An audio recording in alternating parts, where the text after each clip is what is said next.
This is Agriculture Today, and I'm Shelby Varner with the K-State Radio Network. Joel DeRouchey, K-State Extension Livestock Specialist, starts today's show discussing reminders and tips for livestock families to hopefully have safe and healthy spring shows for the animals and humans. The show continues with Joel as he highlights what people should do when they get home from shows. We're also joined by Kansas 4-H's Zaira Sandoval and Patsy Maddy as they share about the upcoming Youth Entrepreneurship Challenge. K-State Extension horticulture expert Matt McKernan ends the show explaining steps we can take this spring to reduce the impact a summer drought could have on the lawn and home landscape. That and more is coming up ahead.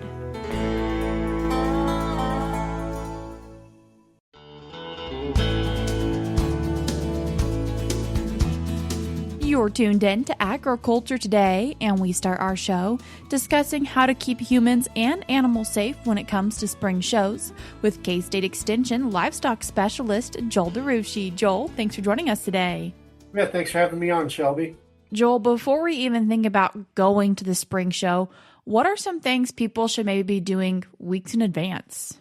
Yeah, this is one that, is spring show season in Kansas and Nebraska, the surrounding area. In general, it's an exciting time for families with their new 4-H and FFA projects to start showing. And one of the things we want to do is just make sure that those animals are prepared, as well as you mentioned, the human side. And really just looking forward, one of the first things is clearly as a family and identifying where we're going. But then it's, all right, what is there pre-entries? If some shows offer that, some shows do not, just to make sure that you don't get yourself in a bind in terms of any entries.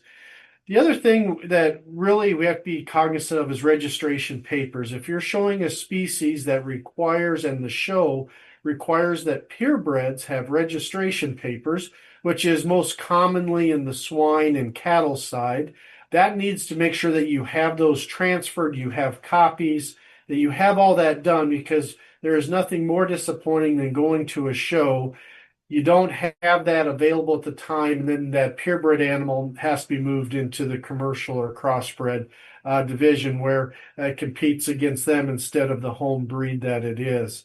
Certainly then from what do we need to do to prepare the right equipment? So they all have the show boxes and then have the proper supplies.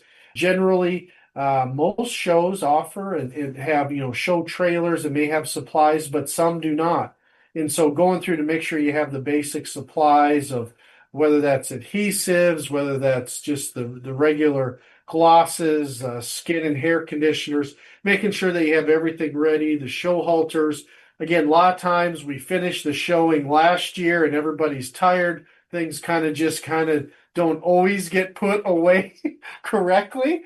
And just making sure we have everything ready to go so there's not the panic and stress of being at the show, wondering where a show halter is or the proper pig whips, brushes, those sort of things. So really it's just kind of getting back in the mindset of having all of those things prepared so when we show up, there isn't a negative experience there. You've discussed equipment and paperwork, but what about preparation for the animal? Yeah, so we all recognize that those animals, need to be properly prepared in terms of being broke, having some experience, especially going to the first shows. What is something that really worked for us and works for many people is, the first time that you load your animals on the trailer should not be the first morning you're going to the first show. Those animals need to have practice going in and out of the trailer. So when it's that morning, there's not the stress on those animals of wondering what are they doing. And oftentimes it's a really good practice to load those animals and go ahead and take them on a ride for 10, 15 minutes. So that the first time that they're in that trailer bouncing up and down, again, it's not going to the show for the first time. So they just get used to that.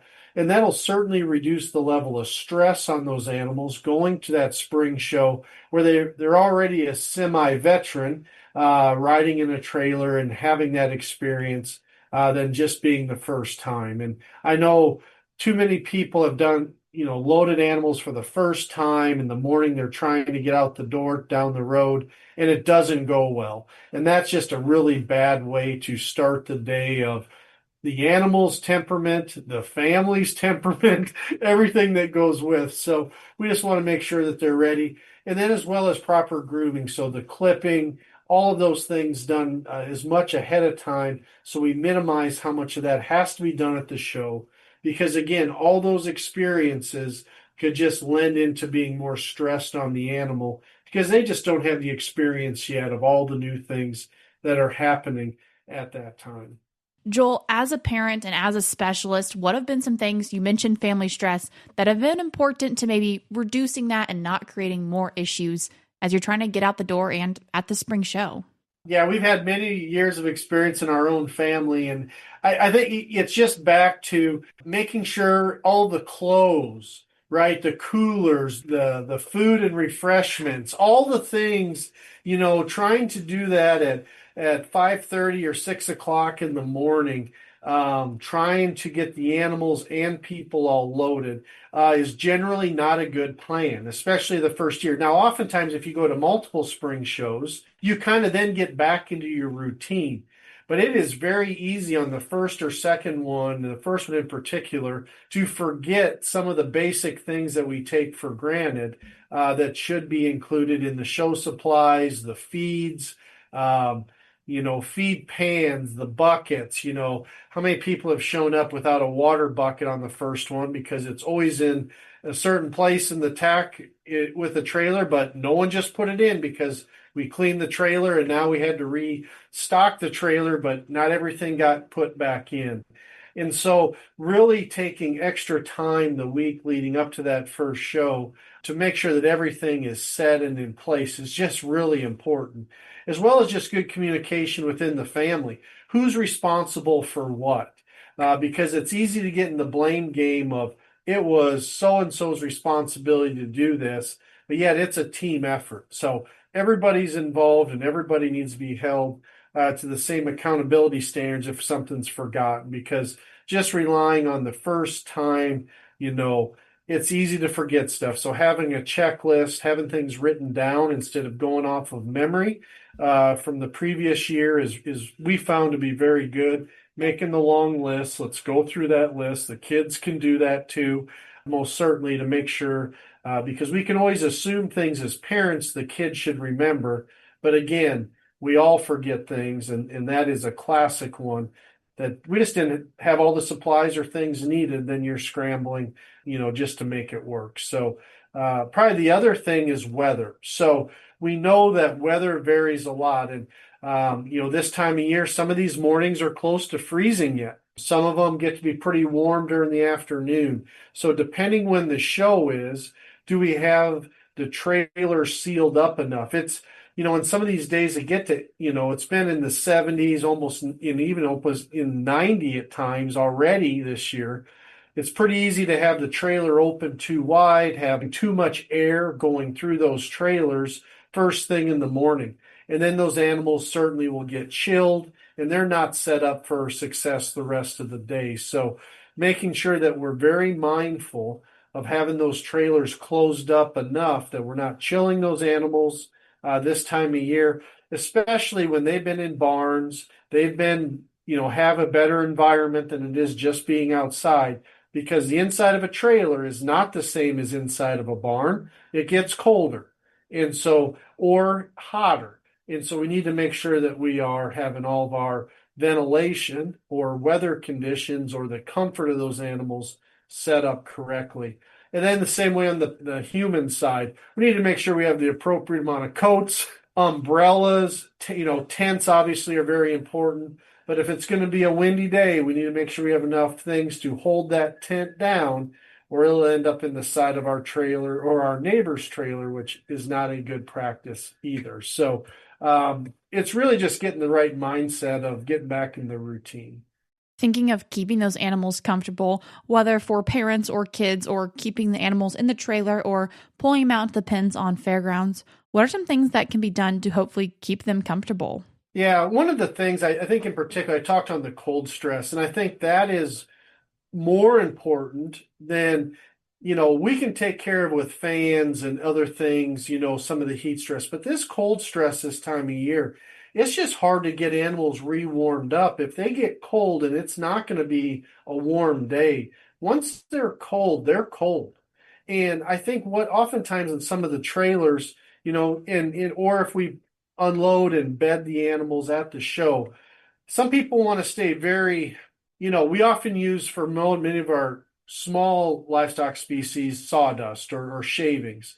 There's times we need to be using some straw and, to keep those animals warmer. Sometimes people don't like doing that because but it's like we have got to provide the right comfort for those animals on these cold days, because otherwise it leads in additional stress and potential for sickness.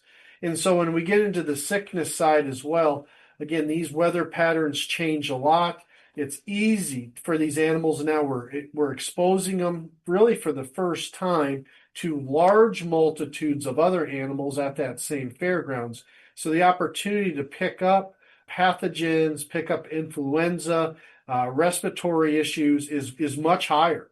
And so we have to be on top of those animals in terms of if we start to see sickness, working with your veterinarian, working with the experience that family may have to treat them for the symptoms they have with the correct antibiotic, because not all antibiotics treat all things equally or help prevent or cure. And so we need to make sure we're using the right antibiotics, and working with veterinarians is really key this time of year to make sure that we're keeping them healthy.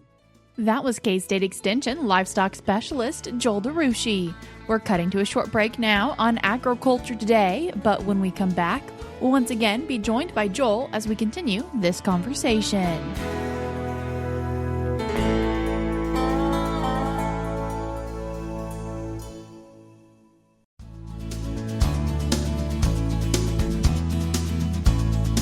You're tuned back into Agriculture Today, and we continue our show and conversation with K-State Livestock Extension Specialist Joel DeRouchey as he shares thoughts and tips for getting ready for spring shows for livestock families. Joel, we previously talked about getting ready for the show, going to the show, but what about coming home from the show? Yeah, once you come home, I think that there are a couple things. One, from an animal health standpoint, again, continuing to watch them for any sicknesses they may have picked up while being at that show, because they're getting exposed to lots of different animals. The other thing is to make sure those animals are very clean. At a show, we're using oils, we're using skin conditioners, if it was using adhesives, using all the products. We need to make sure that those animals are properly washed. And it was a practice of ours to, if we got home in a reasonable time, all those animals would get re-washed once we got home, even if they got washed at the show, because we want to just get all those things off the skin and hair of them to make sure that it's clean and that we're not hurting the hair and skin coat by the things that we applied at the shows. The other thing is back to the amount of feed. Often at shows, animals could be fed a lot more than the daily ration, to make their appearance look better. We need to make sure that we step those animals back down, back to the regular diet that they were receiving before they went. That's free of all, if you're using other supplements, additives, get them back on a base diet to make sure that their digestive system stays where it needs to. And so by reducing that feed intake back to the daily amounts, really important, because again, it shows oftentimes we're feeding more to fill them up. Would you recommend taking the time to wash that equipment when they do get home from a show, especially if they were getting out of the trailer for pens? Yeah, so along with, washing animals, all the equipment that comes home, it should be a standard practice that the equipment, if it was exposed, especially in barns or even just in your trailer, to go ahead and clean and wash, disinfect, all that type of equipment when you come home. That's a very good practice. Now, we recognize a lot of people don't do this. You get busy, it's late at night, especially if it's a Sunday, and then you're rolling into work and school on a Monday. But there needs to be time put at during the week to get that equipment, feed pans, anything that could have been exposed to other animals. Get it washed, get it clean. Then you're ready for the next spring show with equipment that's not building up of gunk and other things or other pathogens that may have been exposed to. What do you find is the best way to disinfect it? Yeah, there's different disinfectants. There's several livestock facility disinfectants that can be purchased through veterinarians or some of the farm stores. Also, there is mixing Clorox for a bleach. There's recipes for that can be found. Again, work through veterinarians to provide that. That's something relatively easy.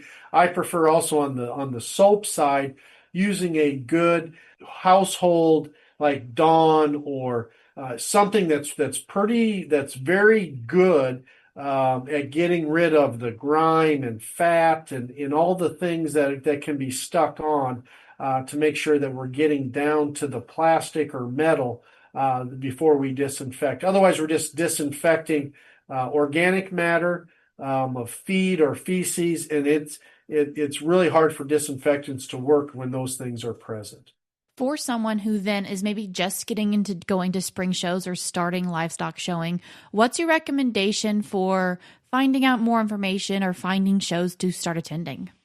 Yeah, so most county extension offices, they get flyers on different shows. Of course, social media it gets filled with different shows, but if that family, like you said, isn't on those, they won't see that.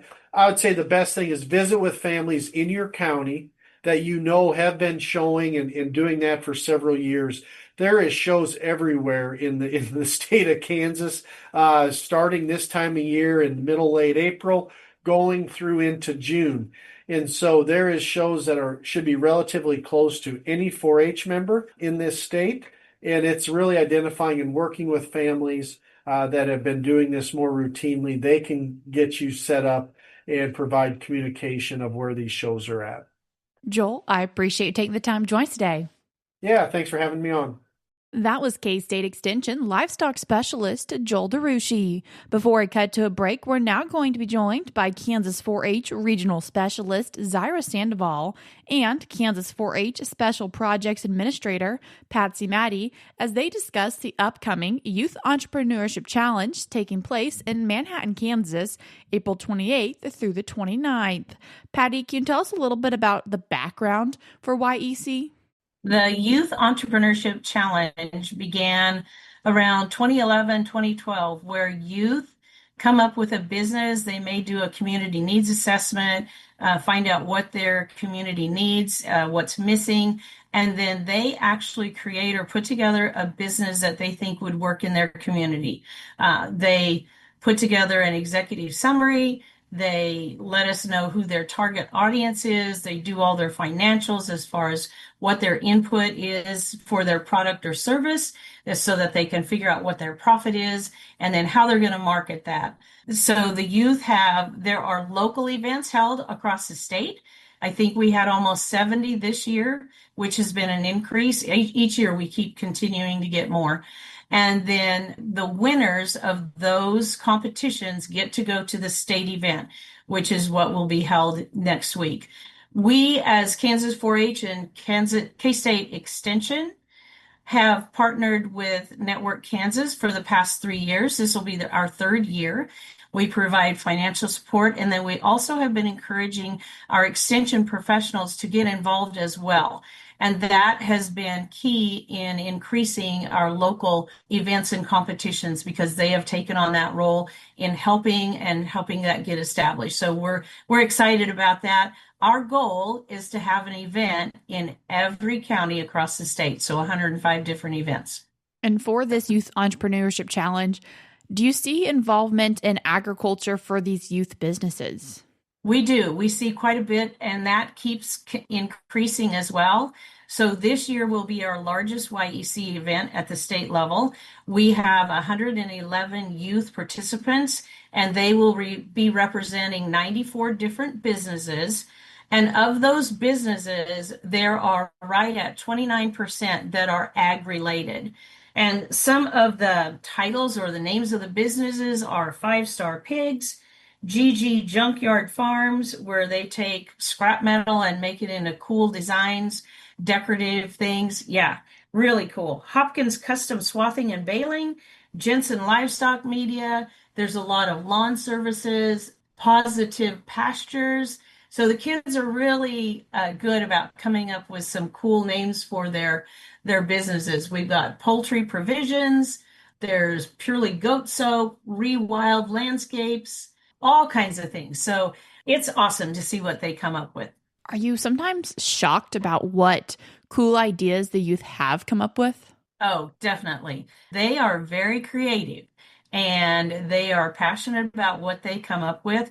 A lot of these youth have turned their business ideas into actual businesses. At the competition, we have existing businesses that are already in place and they're making money at their business. But then we also have conceptual businesses. So they're dreaming big. They think this is something that might work. But most of these ag businesses that we highlight are actually in progress and making money and doing all the things. And for this state level challenge, for the Youth Entrepreneurship Challenge, taking place April 28th and 29th, what does the schedule breakdown look like, Zaira? Yeah, so this is really exciting. This is the first year that we're going to have it span over 2 days. And this year we're going to have the YEC State Trade Show at Midwest Dream Car Collection in Manhattan, Kansas. And that starts around 5:30 and ends around 7:30.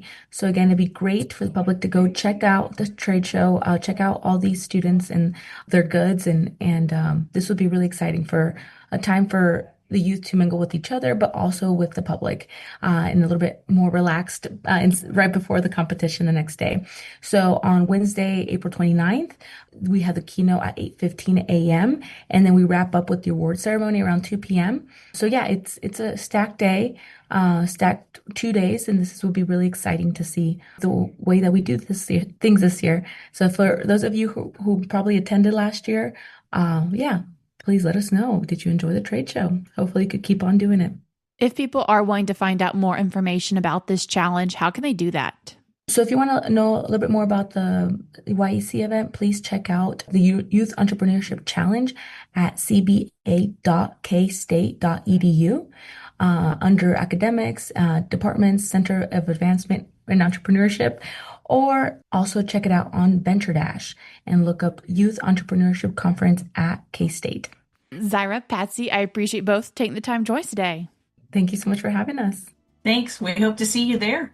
That was Kansas 4-H Regional Specialist Zaira Sandoval and Kansas 4-H Special Projects Administrator Patsy Maddy. I will link their website for the Youth Entrepreneurship Challenge in today's show notes on agtoday.net.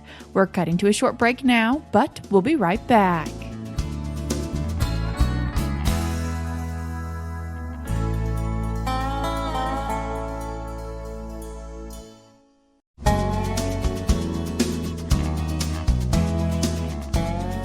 Welcome back, and thanks for joining us on Agriculture Today. Along with Shelby Varner, I'm Jeff Wickman.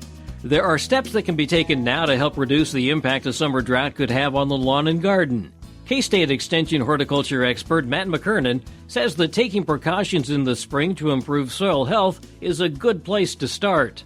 Matt, this is one of those unfortunate things that we always seem to have to talk about in Kansas, and that is drought. We never know exactly when it's going to hit, how long it's going to last, but we know at some point we're going to have to do some additional watering. But maybe there are some things that we can do to prepare for what may be a dry season? Yes, a lot of our practices that we do to our lawns and landscapes in the spring really increase or decrease our drought tolerance of our lawns and landscapes the rest of the year. So whether we have really intense periods of drought this summer or just short durations of drought, we know dry periods will come in the summer months. And so it's really important now that we take action in the spring in our lawns and landscapes to take proactive measures to really try to help increase the drought tolerance of our lawns so that as we do get into dry periods, less water is needed for those lawns and landscapes to still thrive and be beautiful. What's maybe the first thing we should do? I would always start with soil health and really trying to make sure that we have a healthy soil to support a healthy plant. One of the most important things that we can do in the springtime is try to aerate our soils and really try to provide better infiltration of water and air down deeper into the soil so that our roots can utilize that water and air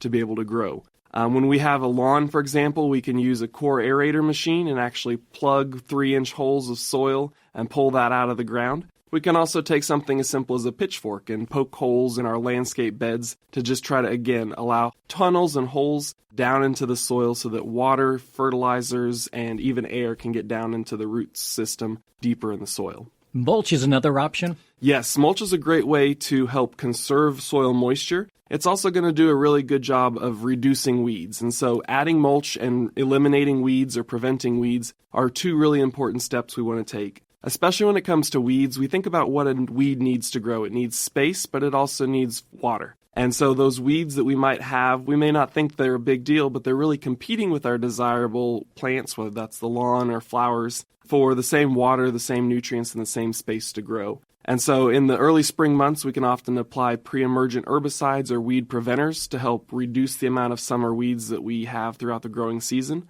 We can also just be mindful of constantly monitoring our lawns and landscapes for weeds and hand pulling those weeds as they pop up so that, again, those weeds aren't competing for that same limited water plants may be needing midsummer. And we're supposed to actually water the mulch after we put it down. Yes, it's always a good idea to water your mulch after you apply it. One, it reduces the flammability and fire hazard of that mulch that's often very dry in the bags as you purchase it. This is also going to then really apply a good base of water underneath the mulch and trap that in the soil so that there's a good pool of water in the soil so that the plants have, hopefully, moisture for several weeks. What about in terms of just our watering practices then? Yes, when we start to get into the drought period, and especially in the spring months, we're turning on our irrigation systems and using them more. But it's really important that we take the time to really inspect our irrigation system thoroughly, make sure we don't have big leaks or breaks. But when it comes to drought, we also want to use water responsibly. And so we have to make sure that the irrigation system is spraying in the right direction, that it's not overspraying onto the driveway or into the street.